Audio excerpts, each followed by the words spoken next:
بسم الله الرحمن الرحيم. السلام عليكم ورحمة الله وبركاته. كلامتي وعن وناكسن داوديال ملك السؤال جوكتان ولكن محاول كرتنا كداونيسان ومو كلمية official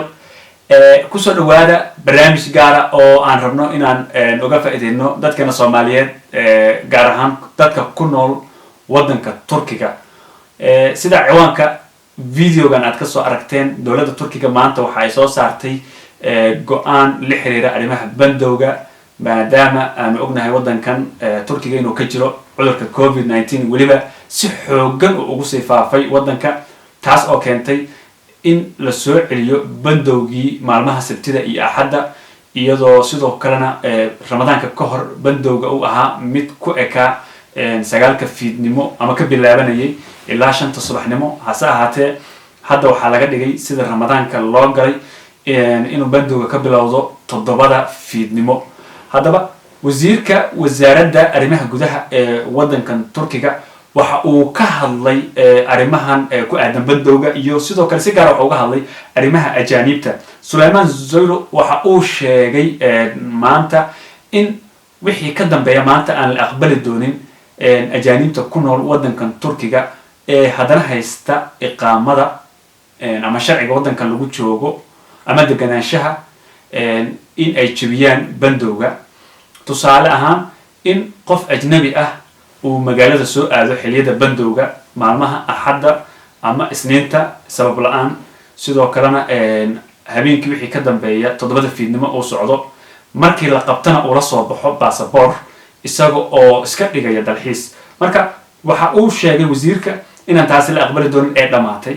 qof walba oo la qabto oo baasaboorkaas la soo baxo waxaa la hubin doonaa baasaboorkiisa oo askariga gacanta markaas ku dhiga ama kontaroolka jooga ee lagu joojiyo qofkan ayaa baasaboorkiisa ID-ga la gelin doonaa haddii la ogaado qofkan inuu waddanka deganaansho ka haysto gabi ahaanba waxaa laga kansali doonaa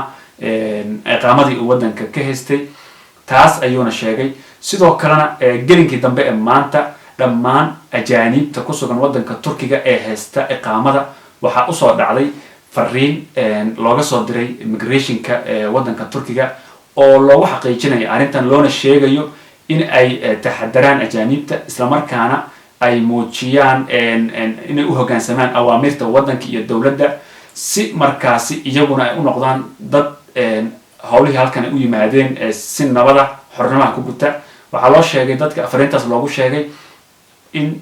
wasiirka uu amarkan soo saaray isla markaana qof walba oo haysta iqaamad uu la kulmi doono in iqaamada dib looga celiyo haddii uu ku xadgudbo ama uu jabiyo nidaamka bandowga loo dejiyey sababaha tanina waxa ay keentay inay soo baxeen dad fara badan oo ajaaniba Soomaalida ay ku jiraan oo iyagu xilliyada bandowga iska soconaya markii askarta ay qabtaanna la soo baxaya passport isla markaana iska dhigay inay yihiin dad dalxiisayaal ah sababtoo waxaan ognahay fiisaha dalxiiska halkan lagu yimaado dadka haysta waddanka yimaaday waa maalmo kooban qofka wuxuu u haystaa ugu badnaan 30 cisho marka dadkaas oo kale iyagu ma qabanayo sharcigan sababtoo xitaa waddanka waxay u yimaadeen inay ku dalxiisaan waxaana loo ogolaanayaa inay iyagu meesha rabaan ay tagaan laakiin markaad deganaansho aad dalbatid oo deganaansho aad haysatid lagama yeelayo inaad dalxiisa ah inta tiraahdid magaalada meesha rabtid aad ka marto marka si gaara fariintan waxaan ugu dirayaa walaalaheena Soomaaliyeed ee ku nool waddankan Turkiga waxaan leenahay bal aan u hogaansano awaamirta waddankan iyo ma aragtay shuruucda u degan maadaama hadda waddankan Soomaali badan ay degan tahay isla markaana iska ilaaliyaan hana ka taxadaraan waxyaabaha dhibaatada u keeni kara in iqaamadooda dib looga ceshto ama lagala laabto sidaasi waxyaabahan u leeyahay waxay tahay waxaa jira dhalinyaro badan oo Soomaaliyeed oo qaarkood aad arkayso iyadoo bandowga 7 fiidnimo ka bilaabanaya ama 9 fiidnimo ka bilaabanaya in habeenkii 12 saq dhexe ee magaalada iska dhex socdaan oo ma aragtay xitaa booliska marka uu qabto ma aragtay baasaboorkooda la soo baxayo ama xitaa marka hore Soomaalida ma aragtay culaysaas lama saaraynin oo markii la qabto oo taxi ay saariyiin oo kale darawalka la weydiinay xagee ka keentay lahayo qofkan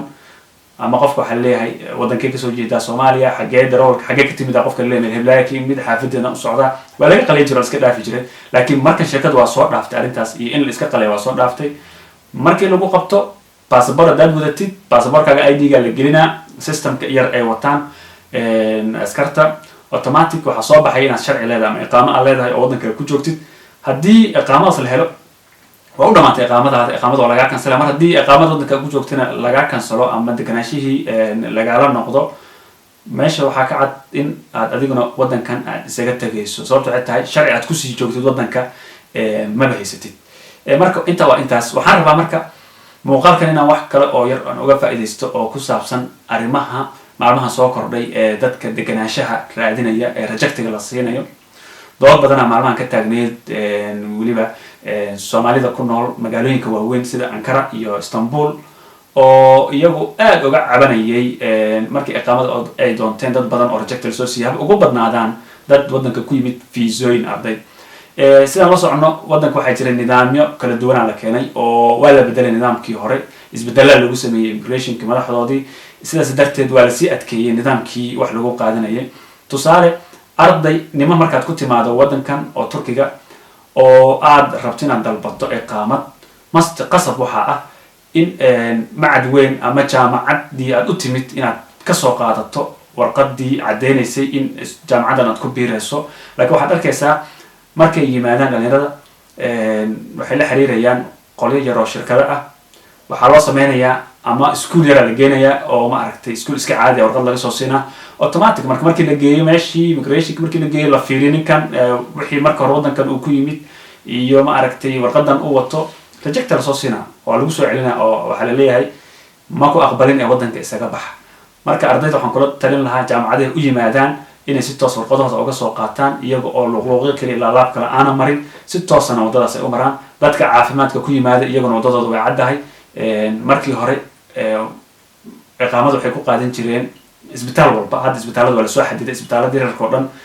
waa laga soo guuray isbitaalada waaweyn iyo kuwa dowladda ayaa warqada laga rabaa weliba ay dhakhaatiir soo saxiixeen markaas immigration markii aad geyso markaas lagu qaabilayaa dalxiiska isaguna waa iska sidiisii oo sidii hore waaye waxba lagama bedelin marka uu deganaanshaha qofka dalbanayo insha Allah waxaan rajeynayaa inaad muuqaalkan ka wada faa'iideen muuqaalkan qaybihiisa dambe waxaan rabaa inaan saaxiibkay qoor aan farin ugu diro